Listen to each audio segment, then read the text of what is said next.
Yo, before we get into this video ranking the ex-vegans from my least favorite to favorite, check out the links down below. I have a Costa Rica retreat coming this summer. I have more opening slots in the Accountability Partner Program, which has been unreal successful. Got about 5 spots open, so you can sign up and pay for it on my website before it sells out.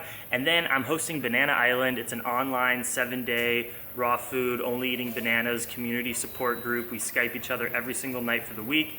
Check out the links down below for more details. It is from May 18th to the 24th, I believe, but you have to sign up by May 8th because we have an info session so you can plan for your Banana Island. It takes about 10 days to buy your bananas, let them ripen so that we can start on the 18th. All that information's down below. Sign up, see you there. And please remember to subscribe. Click that subscribe button. It helps get the message out if you promote what I'm talking to the world. Vegan vibes, rational veganism. Hola, ¿qué tal? Buenos días y todo.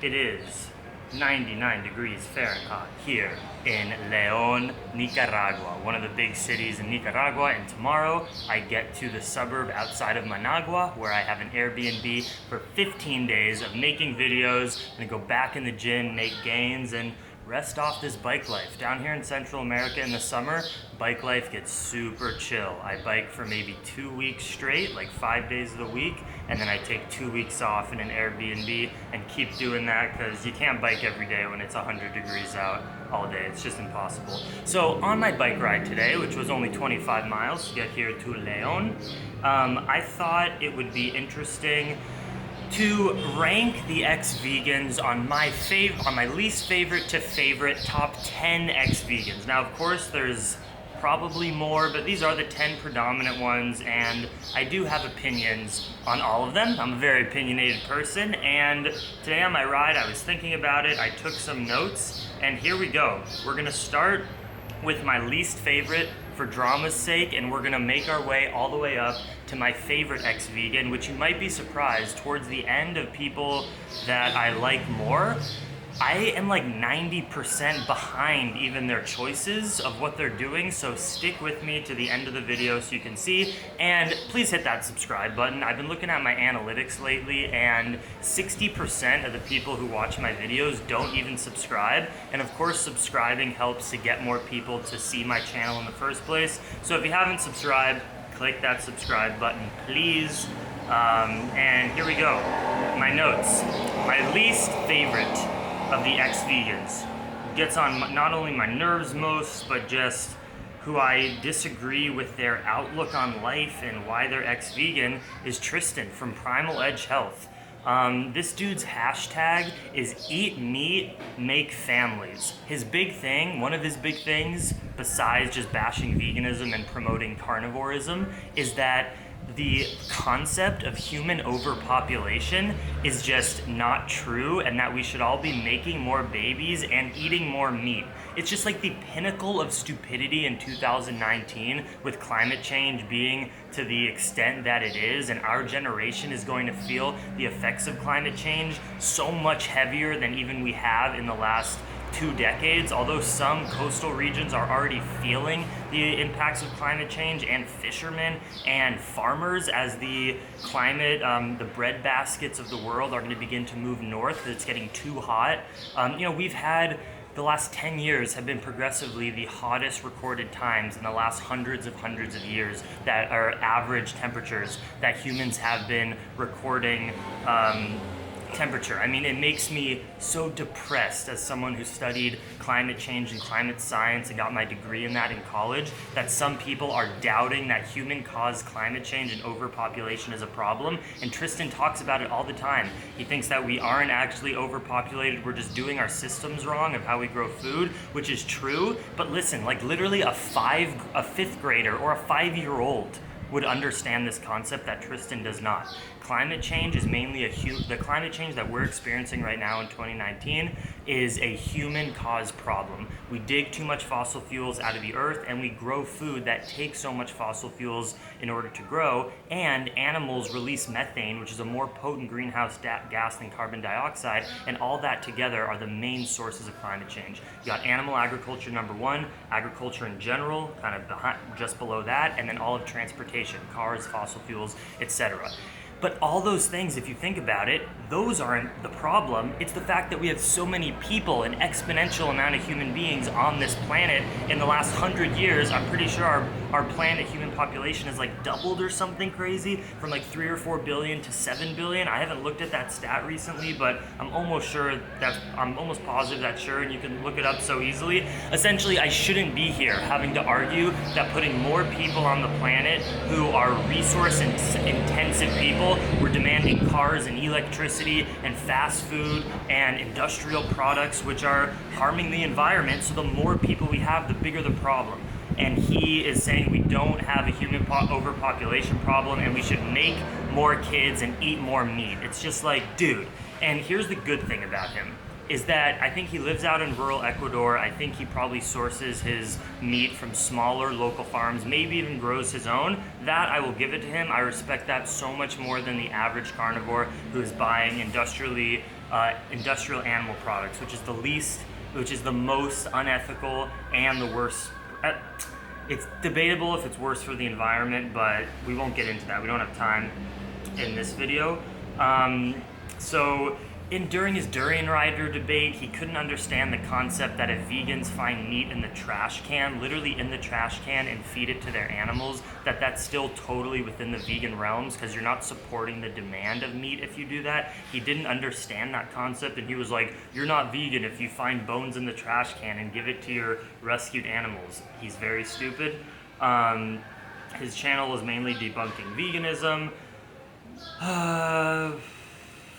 He thinks cholesterol and heart disease are not correlated or causative to heart disease. Of course, he just like laughs when vegans cite the best nutritional evidence we have that levels of cholesterol over 150 or 200 increase your risk factor for heart disease. And he just says, no, don't trust the scientists. All that is wrong. Trust me. Trust the YouTuber. If you have high cholesterol, you're not at a risk for a heart attack. I mean, it's dangerous stuff. He's made slanderous videos about Earthling Ed, during activism videos. He just thinks vegans are pathetic, misled, lying, deficient, and he's just so brutal about it. That's why I like him the least. And he also thinks that veganism is a left-wing ideology, that animals are property, they're not people, so he always says that vegans shouldn't say that meat eaters murder animals, it's harvesting. No, I personally think that if you're taking a sentient being's life, that you don't need to. And guess what? Whether you like it or not, Tristan, there's tons of vegans who are athletic, who are fit, who live great lives, so you don't need to eat meat. It is your choice, and we call that murder. All right, we got to move on from that troll. So Bobby's perspective is probably the next one. He's the harshest anti-vegan out of all the ex-vegans. Granted, he went ex-vegan like 3 or 4 months ago, so he's still new to the whole meat thing, so he's probably very excited and feels very bad that in his opinion he wasted a few years of his life going vegan. He thinks that there's essentially no possible way for a vegan to be healthy long term. He's really into talking about how vegans are actually more cruel to animals than carnivores or meat eaters, and here's why. His big thing is that in crop harvesting, wheat, soy, corn, millions and millions of animals are killed. And that is true. There are animals that are killed if you have a big industrial farm and you have a big combine going through and grounding up and harvesting plants. Of course, that's going to kill some mice and birds. He also cites that farmers sometimes kill off birds in the fields before a planting of a seed so that they don't come and get the seeds. All these things are true, but what I see him say in these debates are, when you eat your bowl of rice, you're killing millions of animals. And that is so misleading, because what you need to think about in terms of animals being killed in the harvesting of industrial farming, which by the way, local and small scale farming as a vegan, it's always the best option. There are deaths attached to industrial farming, I'm not denying that. But why Bobby misleads you is that he always says you're killing millions of animals in your bowl of rice. But if you really did the calculation, considering how many thousands of pounds these combines are harvesting of corn, wheat, soy, rice, odds are, if you did the calculation, and it would be like an impossible calculation to do, it's probably, I'm kind of making this up, but if I just think about it as hard as I can, maybe it's like every 100 bowls of rice, there are 2 or 3 mice killed. Maybe it's even less. If you just think about it, if there's a massive combine that is slowly combing a farm and there's mice hanging out, they're gonna notice that hundreds of feet before, and I've read studies on this where they put tracking devices on mice and see how many are killed, and over half of the animals that were on the farm originally through the tracking device, when the combine gets close, they fucking leave. Think about it. Since when do you walk up behind a mouse and it's just like, I don't know that you're here? And think about a combine, a huge harvesting machine. They're gonna feel the vibration and they're gonna leave. So Bobby is so misleading when he says that people who eat chicken and fish and beef are killing less animals than people who eat rice. I just explained to you why that doesn't make any sense. He's very butthurt about ex-veganism. Yeah, the birds. He says that eating meat and becoming an ex-vegan is a destruction of your ego, because we are all egotistically as vegans just in our bubble thinking that we're heroes, but we're actually wrong. And the way to break your ego and to become more yogi is to admit that you need to eat meat for health. It's just such an opinion, man. It's not based in reality. The fact is, most people can be extremely healthy and thrive on a vegan diet, and I think it's a kill to your ego once you say, shit, I'm not gonna enjoy my chicken burger and things like that, and you actually start eating plants. He advocates taking mushrooms. He talks about psychedelics and how psychedelics led him into the idea of eating meat. It's just so counterintuitive, because most people, when they take psychedelics like I have in the past, you get a sense of you're connected to all beings. You want to do the least amount of harm. But in his opinion, I gotta give it to him, he thinks right now in his deluded mind, because of crop harvesting, that being a carnivore is actually better for animals than being a vegan. Now, I'm the rational vegan here on YouTube, so I will admit that if you are hunting your own food and kill 3 to 4 animals per year in total to eat, deer, moose, bear, or if you buy a whole cow from a small farm and use that one death to feed you for many, many months, that is a pathway for a carnivore to be more vegan and kill less animals than the average vegan or vegetarian who's eating industrial food. I keep that real, but most people watching his videos are just gonna buy meat and also rice and all this stuff, so he's getting people out of veganism. Odds are they're still gonna buy industrial food, and he's saying that, you know, vegans are just wrong on every point, we're completely deluded, and he's brutal about it. So he's my second that I dislike the most. Number 3, we have Elise. Now, she's my friend, so I like her as a friend. This is a critique as a vegan nutrition YouTuber, okay? She goes above and beyond with vague, inspirational stuff. Like, again, I like Elise as a friend, just she's so big on saying, like, never let the haters take you down, be in alignment. But what if what you're doing is really harmful and destructive, like advocating, well, she doesn't advocate any diet for people, I will give her that. She keeps saying, this is my unique experience, I'm experimenting, I don't know what's right, but she has like the biggest following, so she's still influencing so many people. And the other day, and she's like pretty carnivore these days, very little plants, trying to heal her health issues off of veganism. And the other day she mentioned she could not name a vegan doctor. When someone said, like, did you go to any vegan doctors, did you do any research? She couldn't name Michael Greger, Dr. Garth Davis, Caldwell Esselstyn, Michelle McMacken, we got Colin Campbell, we have Stephen Katz, Dean Ornish. I can name like almost 10 plant-based advocating doctors off the top of my head because I actually do research. So you have her saying that veganism didn't work for me and I tried everything, and she can't name a vegan doctor. That literally shows me that there's no way that she did everything if she didn't know that basic information. The other day, she put in a what I eat in a day video, like, here's my butter I'm using for my bison omelet. And she used the butter, and then people commented, yo, you said that you were gonna try to source your stuff as ethical as possible. She lives in Boulder right now, and it turned out that she's using factory farm butter. And then she said, oh, I didn't know, I thought it was okay. Again, if you really care about animals like she claims she does, and you're gonna do the intense act of starting to eat them again after being vegan, and you make the most basic mistake of not buying like grass-fed or local free-range butter, and you just opt for the factory farmed one without doing research, again, it shows an immense amount of lack of care and awareness for someone who claims that she's really into being in alignment and doing the best for herself and for the planet. It's just, there's too many things that are red flags of like, you're just moving through life claiming to do all this research or trying to do better, but I just think she needs to do more in order to truly live in alignment. If she has the resources to, like, if she's gonna eat meat, to do it as, you know, the least unethical as possible, but she's clearly not. This kind of might seem personal, but I'm someone who travels the world with my dog that I rescued. She bought a dog from a breeder as a vegan, and she also has not been spending a lot of time with it. I've watched Elise a lot. She's flying to LA, to Colorado, to Hawaii. It seems like all... My camera died, so we continue in a new location here in my Airbnb after I just woke up from sleeping in after a 50-mile biking day yesterday. Holy shit, I'm excited to rest for a while. Ugh. Waking up, here we go. Gotta finish this video. I was talking about Elise.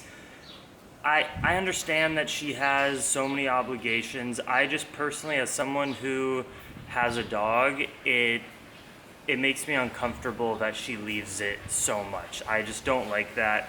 But she's a good person, and she's figuring it out for herself. And the thing that I respect with her is that she keeps on claiming that she doesn't know anything for sure. She is simply experimenting with her life and sharing it on YouTube. So she's not out there saying you should stop being vegan, you should become a carnivore. This is just, she's admitting that she doesn't do too much science research, and she's just figuring it out for herself rather than doing what I'm doing, for instance, which is definitely preaching and promoting the vegan message. I believe in that. She's saying, no, I'm not giving advice, I'm just telling you what I'm doing.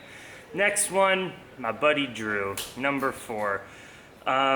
Drew does his research, and that is a good thing. He is pretty obsessed with that. He chooses not to trust a lot of the best scientific research we have in terms of advocating for a plant-based diet, which is pretty much all the most mainstream good nutritional research we have says low in red meat and animal products in general, high in plant foods. He's done that research. He's just in a conspiratorial theory, because that's what it is, because the mainstream consensus is what I'm promoting here, low meat, high plants. He believes that's a conspiracy theory and that they're either paid off by the sugar industry or the agriculture industry, which grows a lot of corn, wheat, and soy, which, by the way, usually gets fed to animals, not directly to plant eaters.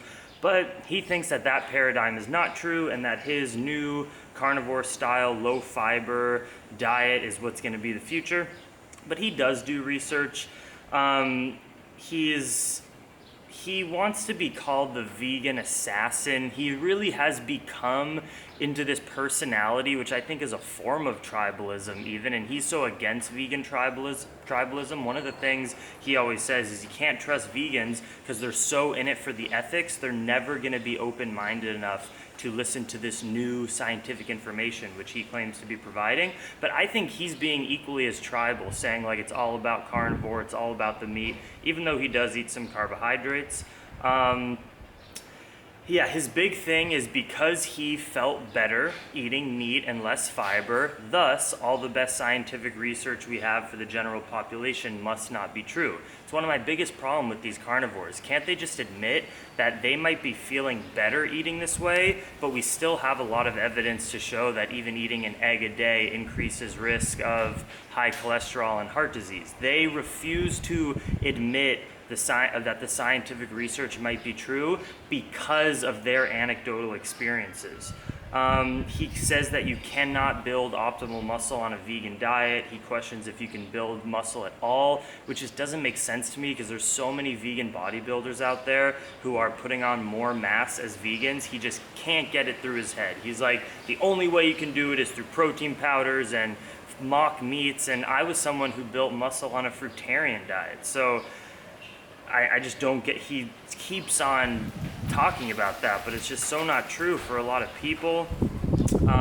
He always says that I'm going to become the next ex-vegan. He thinks that, and then he says things like sunken eyes and skinny necks is like a way that you can point out a vegan, and I just don't see that as true. I mean, I've seen my body change simply because of my physical activity and stress. Think about how stressful it is on the body, what I do, lugging around a 100-pound bicycle in 100-degree heat day after day. I'm depleted, I'm tired, I got a skinny neck, I have tired eyes. But at other points in my life, when I had a house or apartment and I wasn't doing crazy things all the time, I didn't have those effects. So I personally find in Drew's videos that he's way too interested in his physical appearance and performance. I think it's important for you to eat the diet that is best for your physical body, because why should we deny that as humans? We should eat what we think we are meant to eat, and Drew right now thinks it's mainly meat.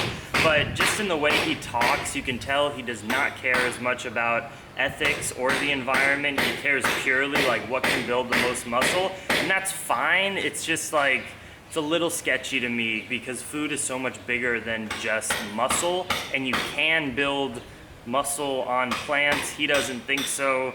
And he says he wasn't that influential in ex-veganizing a lot of people in Hawaii, but I find that a little crazy. He started eating meat, and a few months later, all the Hawaii vegans in his community started doing it too. I think he had an impact on that, but to give him credit, he thinks he's doing good work. Like, this is a big thing with the carnivores. Some vegans think they're just like evil, menacing people. No, they legitimately think that plant-based diet does not work. How many times will my camera die before I finish this video? Only time will tell. So yeah, they think that what they are doing is right. So I give them the benefit of the doubt in that way. You have to think as a vegan in the same way that we think we're right promoting something for the general public. These carnivores think that they are right, or ex-vegans promoting that to the public. So you gotta give them that. Who knows who's right in the end? Nutrition research is really complicated. But yeah, that's my critique of Drew, but I appreciate how he's really into dialogue. He's making so many videos, he does live streams, he's very open about it. I find a lot of ex-vegans, they stop posting their food because they're clearly like ashamed or something, and they don't talk about food as much. He's really open to dialogue. Number 5, so now we're in the middle of my least favorite to favorite ex-vegans. We got Tim Shieff. Tim Shieff is a very mindful person. He really talks about health as the whole package. It's not just food, it's also spirituality and community and things like that. But he has done some weird things, you know, maybe to some people they don't think that's weird. Hello, Maggie, we're playing. He has tried things as a vegan like water fasting and drinking his own urine. And he also performed so highly as a vegan, but then came out, ow, Maggie. Oh, she just hit me with her toy. And then he came out saying like, no, I actually started to feel really bad, but he used to promote and say he felt so great as a vegan, so it's a little bit hard to trust. The problem with him, with his ex-veganism, is that he's now going out to huge media sources and talking about his ex-veganism. Now again, I guess that's not a bad thing if you're an ex-vegan who thinks that promoting veganism is bad for the general population, but as someone who believes in the vegan message that most people in the world, especially if you're buying grocery store products for your food, should eat more plant-based for the environment, for your health, for the animals, he's now going around to huge media sources talking about how veganism failed him and that eating animal products is a good thing. And he's also really into the whole like, I pray for the animal before I eat it so it's fine. I'm not really a part of that camp. I think it's good that people try to become aware of the violence that they're committing through their diets, but it doesn't mean that it's okay in the end, unless you're killing the animals yourself, and I can respect you more than if you are paying someone else to kill it.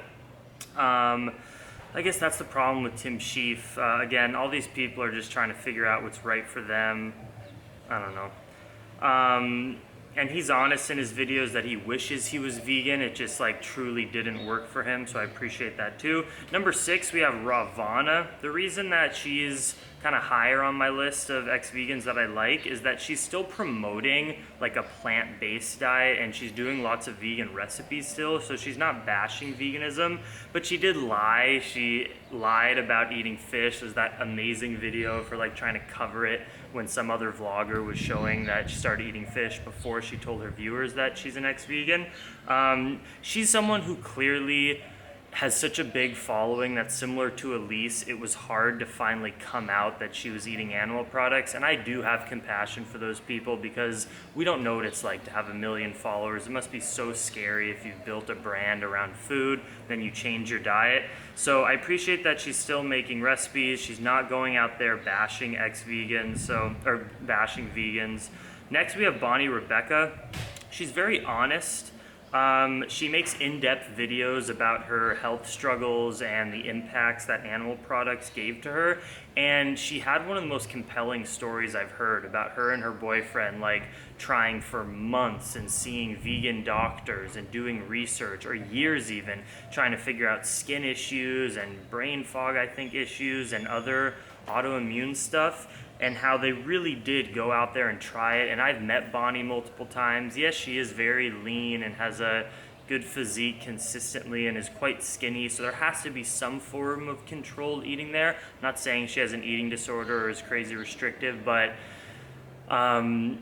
you know, I've gone out to dinner with her before. I've seen her eat socially. She was never like a pure raw foodist or anything like that. She did eat a diverse vegan diet and saw really dramatic benefits right after eating animal products. So she's one of the hardest people to argue with. Like, it clearly is working for her.